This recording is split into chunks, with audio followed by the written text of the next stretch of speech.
Music Talk Monday. We back. Locker Room ENT.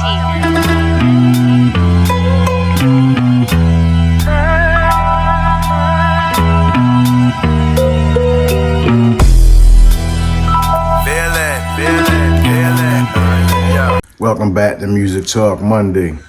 This is going to be a short one, but we're going to get into influence in the music industry that's not in the best interest of the artist per se. We're going to get into that for real. I want to introduce you to the beginnings of the Illuminati. And then from here, next episode, I'm going to slowly but surely take y'all through the levels and how it's been infiltrated. The music industry is what I'm talking about. But with this segment, you're going to see how they infiltrated the Freemasons and are still in control today. Because a lot of people that join these organizations are very powerful people that make political moves. You know what I mean? So without further ado, let's go. Shout out to Ronnie and man. You know what I'm saying? Iron Temple. Yo, y'all know what it is, man. Be in the gym, getting it in. I'm tired as hell. That's why I'm going to keep this one brief, you know what I mean? But, yeah. You still want to get a record deal? This is the beginning of the people that you will be working for. You know what I mean? You already know their thought and who and how you in regards to whatever, how you fit in for the shit. You know what I'm saying? So without further ado, you know what I mean? Here we go. Run the clip. Peace to all the villains. You've likely heard plenty of stories about the all-powerful secret society known as the Illuminati, with countless celebrities, politicians, and powerful businessmen rumored to be members of the organization. It has led to the order becoming the center of conspiracy theories over the last 50 years. Because of this, most people assume the order itself is just one big conspiracy theory. But here's what most people don't realize. The Illuminati was actually a real organization. It had a real founder, real members, real rules, and it became so controversial that the government tried to erase it from our history. Today, we're not diving into the conspiracy theories. We're following the documented paper trail from 1776 Germany to modern-day civilization, all in order to reveal the order's true story, the day they were formed, how they became so powerful, and how they influenced our modern world. By the end of this video, you will see exactly why people still believe they never truly disappeared. Hey guys, I hope all is well. Welcome back to The Truth Is, where I drop new videos exposing the truth weekly. In today's episode, I will be telling the true story of the Illuminati. Let's get right into it. Chances are everything you heard about the Illuminati is wrong. Let's go over some of the misconceptions and misinformation that is spread all throughout the internet about the organization. This way we can separate fact from fiction and get the true story. First, we need to talk about the symbol everyone uses to represent them. Let me ask you this. What is the first thing you think of when you hear the word Illuminati? Besides Jay-Z and Beyonce, it's likely this symbol, the Eye of Providence, or what most people know as the all-seeing eye. It's a symbol that is literally found everywhere in history and in our modern society. It could even be found on the back of the dollar bill. But as much as you've been told this symbol is the logo of the Illuminati, that is actually not true at all. The logo for the Illuminati is this owl symbol that is called the Owl of Manivra, an ancient symbol associated with wisdom and enlightenment that has been linked to modern organizations like the Bohemian Grove. The all-seeing eye is actually a symbol of another secret society called the Freemasons. The Illuminati actually has real ties with the Masons, but more about that later. Another misconception is that all the big celebrities are members of the Illuminati. This again is misinformation, as celebrities aren't the prime candidates for Illuminati membership. The mega rich and powerful investors who own the record labels and Hollywood studios, now that's a different story. Another popular theory when it comes to the Illuminati is that they're shape-shifting lizard people who feed off humans in strange rituals. But again, this is just misinformation spread through conspiracy theories throughout the years. I believe all this misinformation is spread on purpose in order to keep people from never knowing the true story. While you have likely heard all kinds of disturbing stories about the Illuminati, I can promise you the truth is actually much worse. When you learn the true story of the Illuminati, you will see that they likely succeeded in their plans, and we're living in the world they envisioned. Now, let's dive into the true story of the Illuminati. The history of the Illuminati dates back to the year 1776 in Bavaria, Germany, when a 28-year-old professor named Adam Weishaupt became deeply influenced by French Enlightenment philosophers.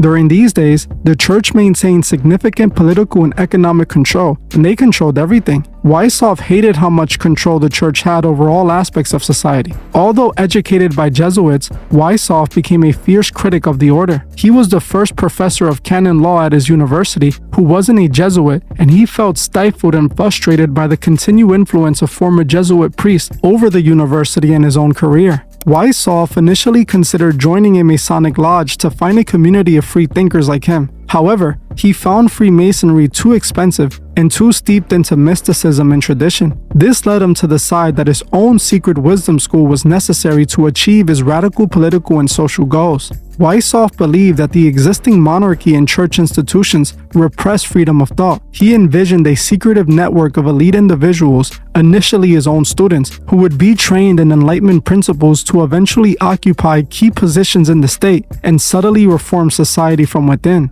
This is what led him to come up with the idea to create his own secret society grounded in reason, secularism, and intellectual freedom as a direct opposition to the rule of the Catholic Church. His secret society was going to make sure that the Jesuits and the Catholic Church lost all the influence and power they had. He wanted to remove the influence and power religion had over society, with the main goal of separation from church and state. His plan was to recruit influential people and put them in positions of power so they can influence the government and society to adopt the beliefs of the Illuminati. He envisioned a world where the rules of society were completely separated from the rules of religion, a world that is governed by reason, not by religion or church. Ironically, while he opposed the Jesuits, he used their own methods of strict hierarchy, surveillance, and obedience as a blueprint for the Illuminati's organization. Initially, Weishaupt handpicked 5 of the most talented law students from the university where he worked. These founding members, along with Weishaupt, adopted secret classical aliases to protect their identities. Adam Weishaupt went by the codename Spartacus.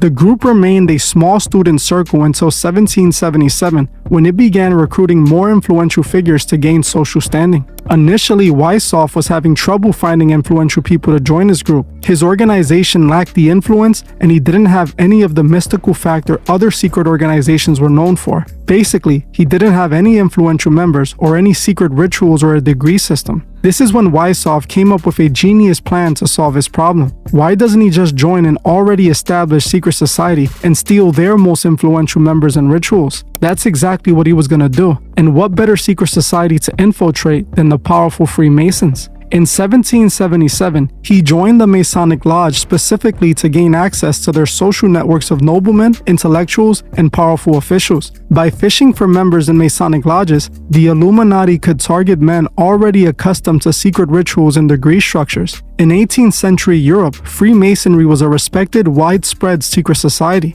By presenting the Illuminati as a higher or more advanced form of Masonry, Weishaupt and his collaborator Baron von Nigge were able to attract members who might have been hesitant to join a completely unknown and radical political group. Weishaupt also lacked the experience to create the complex grade system and rituals required to keep a secret society engaged. After Baron, who was a high-ranking Freemason, joined in 1780, he restructured the Illuminati into a system of 13 degrees. This hierarchy incorporated the standard 3 degrees of Blue Lodge Freemasonry as a base, allowing members to advance into the Illuminati greater mysteries. Eventually, the Illuminati ended up taking over full lodges, recruiting all of their members. This is how the Illuminati became so intertwined with Masonry, and this is why people believe the Illuminati still lives on to this day through its Masonic affiliations. Because of this move, the order grew from just a handful of members to an army of over 2,000 members spread all throughout Europe. Not just any members either. They recruited very influential men in position of power.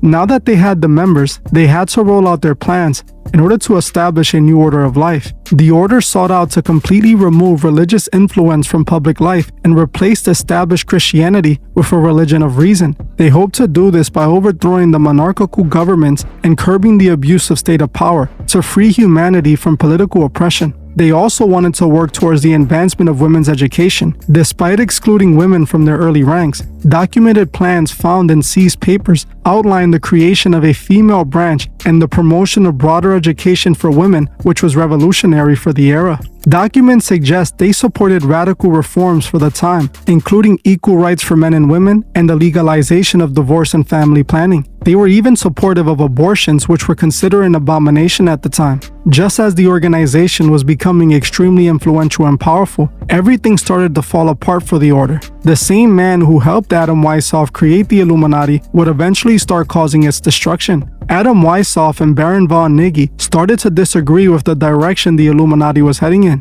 They had a bitter power struggle over the Illuminati's leadership, specifically clashing over whether the order should follow Weishaupt's strict secularist control or Niggy's mystical Masonic direction. This was around the same time the Order of the Illuminati was revealed to the world, and it's all thanks to the hand of God. In 1785, an Illuminati carrier named Jacob Lanz was struck and killed by lightning while traveling to deliver secret documents. When his body was discovered, Bavarian police found the list of members and detailed plans for the order's subversion of church and state on his body. This evidence gave the Bavarian government the justification it needed to ban the society entirely and issue warrants for Adam Weishaupt's arrest. Religious and political opponents of the time interpreted the freak lightning strike as divine intervention, the hand of God, directly striking down a godless conspiracy before it could succeed. Following the 1785 Hand of God incident, the Bavarian Illuminati faced total suppression, leading to its permanent collapse as an organized entity by 1787.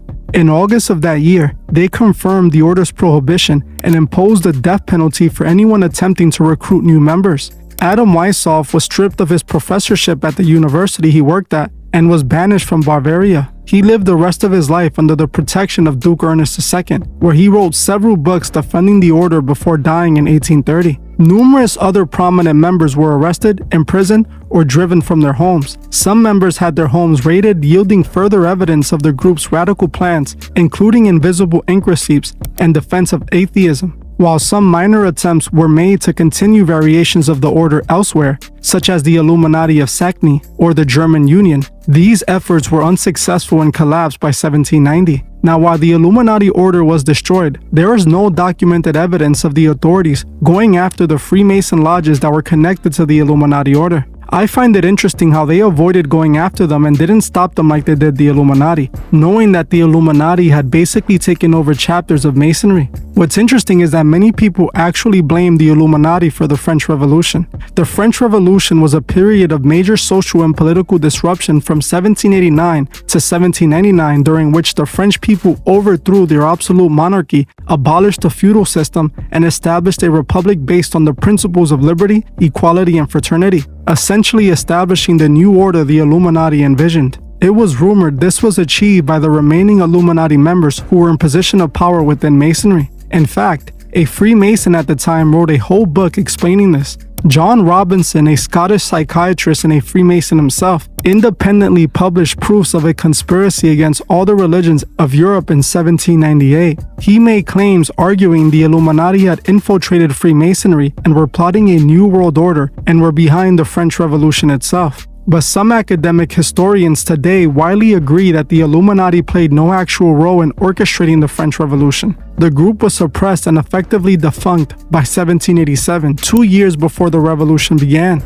But in my personal opinion, and from all the research I have done, I don't believe that's true. Think about it. The Illuminati was founded to do exactly what was achieved with the French Revolution. Also, the French Revolution happened just 2 years after the fall of the Illuminati. Considering that the Illuminati was intertwined with Masonry and the Masons weren't persecuted, is it really that far-fetched to believe the Illuminati plans lived on through the Freemasons? With the Freemasons taking on the job of dismantling religion and replacing it with enlightenment, all in order to establish the Illuminati's New World Order. In my personal opinion, I believe this is exactly what happened, especially when you look at our world today. If Adam Weishaupt was alive today, he would likely say he achieved this goal with the Illuminati. God has been completely erased from our society, replaced with self-worship and materialism. In my opinion, the Illuminati never truly died. They blended with Masonry and are still operating to this very day. All right, we're about to get into these shout outs. You feel me?